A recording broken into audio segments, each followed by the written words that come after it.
बशगुनी लेना अहले कुफार की आदत है, किसी मुसलमान की आदत नहीं हो सकती। कुरान मजीद ने इरशाद फरमाया, व इन तुसीबहुम सय्यतुन, जब उनको कोई मुसीबत तकलीफ पहुँचती, यतय्यरु बिमूसा व मम मअह, वो कहते हैं कि ये सीना मूसा अलैहिस्सलाम की वजह से और उनके साथ जो ईमान लाए उन लोगों की वजह से ये तकलीफ़, ये दुख, ये नहुसत है। ये सोच और ये अक़ीदा अहले कुफ़ार का कुरान मजीद ने ज़िक्र किया है, किसी मुसलमान के लिए लायक नहीं है। सीना मूसा अलैहिस्सलाम ने जवाब दिया, क़ालू तय्यरना बिका व बिमन मअक, ये नहुसत तुम्हारे अपने साथ है, अपने किरदार की वजह से है, ना कि हमारी वजह से है। और इसी तरह सूरह यासीन में भी ये बात जिक्र की गई है कि वो लोग अंबिया के बारे में कहते कि इनका आना बायस नहुसत है। तो गोया कि मनहूस का अक़ीदा, नहुसत का अक़ीदा, बदशगुनी का अक़ीदा अहले कुफ़ार का है, अहले ईमान का ये अक़ीदा नहीं होता।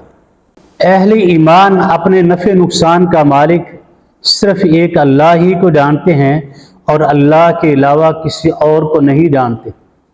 सीना अब्दुल्लाह बिन मसूद रज़ी अल्लाह तआला अन्हु फरमाते हैं, रसूलुल्लाह सल्लल्लाहु अलैहि वसल्लम ने फरमाया, वमा मिन्ना इल्ला वलाकिन्नल्लाह युज़हिबहु बित्तवक्कुल, और हम में से कोई शख्स ऐसा नहीं है कि जिसके दिल में ये वाहम पैदा हो जाए कि ये फ़लाँ की चीज़ से है, बल्कि अल्लाह ताला ही पर ये बात तवक्कुल को ख़त्म कर देने का बायस बनती है।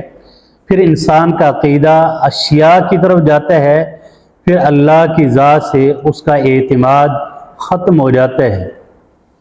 प्यारे नबी सल्लल्लाहु अलैहि वसल्लम से ये बात पूछी गई, अगर किसी इंसान के मुंह से ऐसी बातें निकल जाती हैं या ऐसा अक़ीदा बन जाता है तो इसके लिए कफ़ारा क्या हो सकता है, इससे दोबारा फिदिया या तौबा करने का रास्ता क्या हो सकता है। तो प्यारे नबी सल्लल्लाहु अलैहि वसल्लम ने फरमाया, यूँ कहा करो, अल्लाहुम्मा ला खैरा इल्ला खैरक, अल्लाह कोई भलाई नहीं सिवाय तेरी भलाई के, तो ही भलाई अता कर सकता है। वला तैरा इल्ला तैरुक, किसी किस्म की कोई बशगुनी नहीं, वही मामला है, नुकसान है जो आपकी तरफ से आ सकता है। वला इलाहा गैरुक, अल्लाह तेरे अलावा हमारा कोई माबूद नहीं। ये बशगुनी के कलिमात निकलने के बाद इंसान को दुआ करनी चाहिए और ये दुआ उसके लिए कफ़ारे का बायस बन जाता है। इसलिए नहुसत का अक़ीदा किसी तौर पर भी मुसलमानों का अक़ीदा नहीं, अहले कुफ़ार का अक़ीदा है। मुसलमान को चाहिए न किसी चीज़, न किसी दिन, न किसी घड़ी, न किसी साल, ये सारी बातें अपने अक़ीदे और अमल से ख़त्म कर दे, एक अल्लाह ही पर एतमाद करे।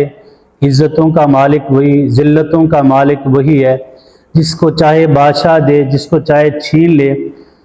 रिज़्क़ की फरावानी करे तो अल्लाह की ज़ात, रिज़्क़ में तंगी करे तो अल्लाह ही के हुक्म से। ये सारे अक़ीदे अल्लाह की ज़ात के साथ मुंसलिक हों। अल्लाह रब्बुल आलमीन हमें इस बात की समझ अता फरमाए।